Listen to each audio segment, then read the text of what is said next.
श्रोता प्रेमियों, मैं रामसागर शास्त्री आप लोगों के समक्ष रखने जा रहा हूं पान की उत्पत्ति और सुरती के दोष। देखिए, पूर्व काल में दंभ नाम का एक राजा हुआ। राजा के कोई पुत्र नहीं था।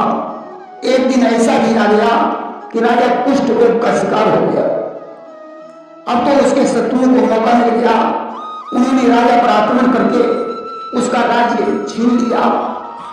राजा दंभ तक पर्वत पर जाकर रहने लगा।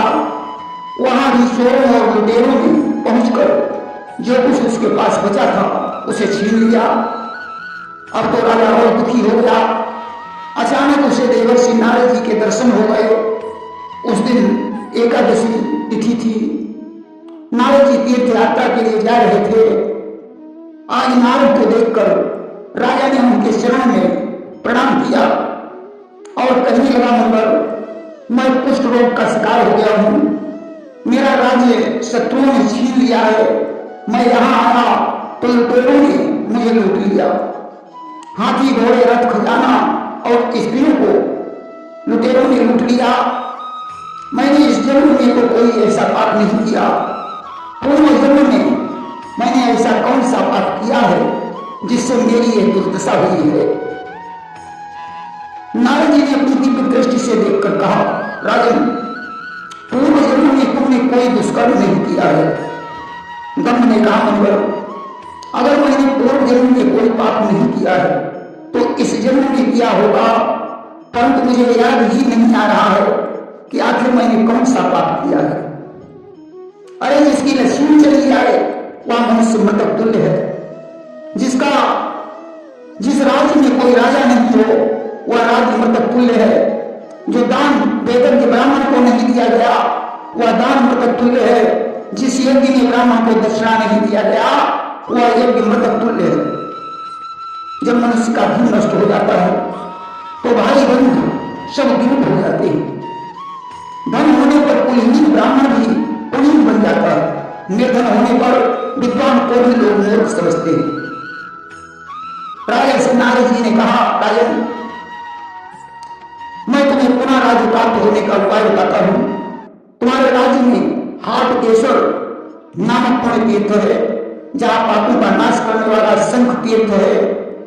वैशाख शुक्ल पक्ष अष्टमी रविवार के दिन सूर्योदय काल में उस तीर्थ में स्नान करने से तुम कुष्ठ रोग से मुक्त हो जाओगे। आज तो तुम वहीं जाकर सूर्य नारायण का पूजन करो। आज राजा दंभ, जिसका असली नाम सिद्धसेन था, उस तीर्थ में पहुंचकर सूर्य देव की पूजा करने लगा। उसका शरीर दिव्य हो गया। राजा से पूर्व काल में एक भूल हो गई थी। उन्होंने तंबाकू के साथ पान खाया था, जिससे राजा की यह हालत हुई। अस्तु प्रायश्चित करने पर राजा का खोया हुआ राज्य प्राप्त हो गया। देखिए, सुरती खाने से दोष क्यों होता है। प्राचीन काल में समुद्र का मंथन हुआ। देवताओं ने समुद्र से निकले हुए अमृत को नंदन वन में रख दिया।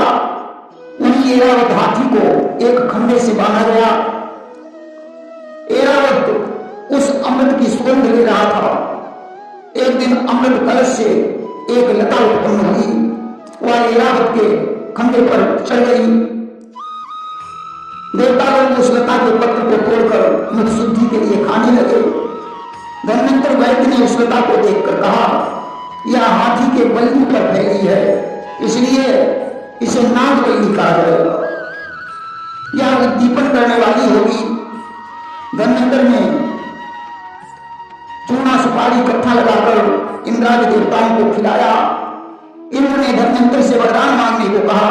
धन्वंतर ने कहा कि यह नागबल्ली मुझे भी चाहिए ताकि मृत्यु लोक में इसका प्रचार हो सके। इंद्र ने तथास्तु कह दिया। धन्वंतर ने उस बेल को मृत्यु लोक में पहुंचा दिया। उसे खा खाकर मनुष्य काम भोग में आसक्त हो गए। यज्ञ आदि सत्कर्म करना बंद हो गया। अब तो देवता सदा पीड़ित होकर ब्रह्मा जी के पास पहुंचे। उन्होंने कहा, ब्रह्मन, ताम्बूल भक्षण करके मृत्युलोकवासी कामासक्त हो गए हैं। कोई यज्ञ आदि कृत्य नहीं कर रहा है। ब्रह्मा जी देवताओं को पुष्कर तीर्थ में लाए।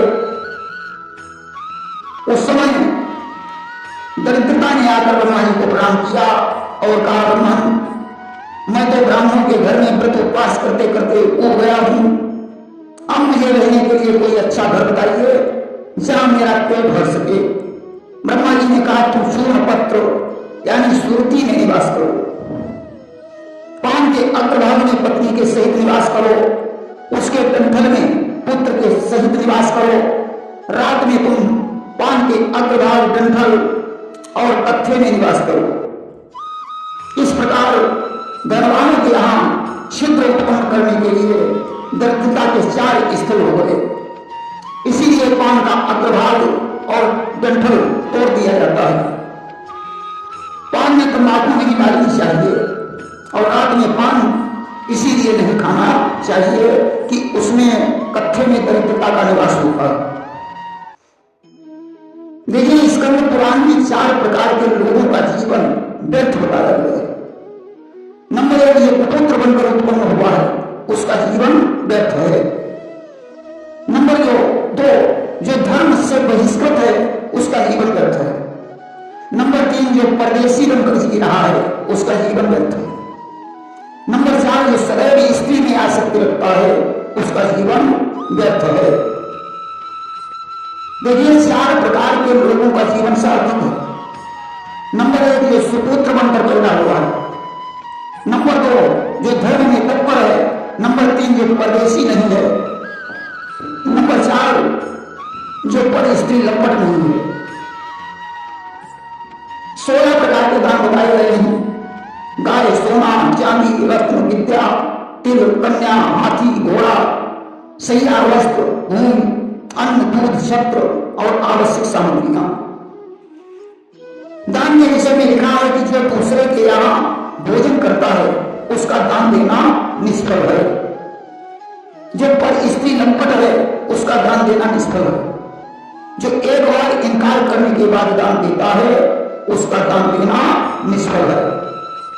जो सन्यासी होकर गृहस्थ है, उसका दान, ब्रह्म हत्यारे का दान, पतित और चोर का दान देना निष्फल है। गुरु को प्रसन्न न रखने वाला कृतज्ञ ब्राह्मण पुरोहित, आदम ब्राह्मण, शूद्र से संबंध रखने वाला ब्राह्मण, वेद विक्रेता, जिसकी स्त्री व्यभिचारिणी हो ऐसा ब्राह्मण, जो स्त्री के अधीन हो वह ब्राह्मण, ऐसे ब्राह्मण को दान देना असफल है। संस्कार 16 होते हैं, परंतु स्कंद पुराण में 48 प्रकार के संस्कारों का वर्णन किया गया है। देखिए, आंवला, तुलसी, मंदार और बिल्व वृक्षों को लगाना बहुत श्रेष्ठ है और इन्हें काटना बहुत निंदनीय बताया गया है। देखिए, रामायण में एक प्रश्न उठता है कि भगवान राम के मामा का नाम क्या था। दुर्योधन के मामा का नाम शकुनी और कृष्ण के मामा का नाम कंस था। यह बात सभी लोग जानते हैं। देखिए, भगवान राम के नाना का नाम सुकौशल था और इनकी नानी का नाम अमृतगाधा था। सुकौशल कौशलपुर के राजा थे। इनकी पुत्री का नाम कौशल्या था, परंतु इनके कोई पुत्र नहीं था। इसीलिए इन्होंने अपना राज्य कौशल्या के पुत्र को देने का प्रण किया था। अस्तराम कौशलपुर के राजा थे। बनारस में जाकर के छत्तीसगढ़ में रहे, जो कौशल प्रांत के अंतर्गत आता है, यानी राम अपने ही राज्य में रहे। प्रेम से वृंदावन बिहारी लाल की जय।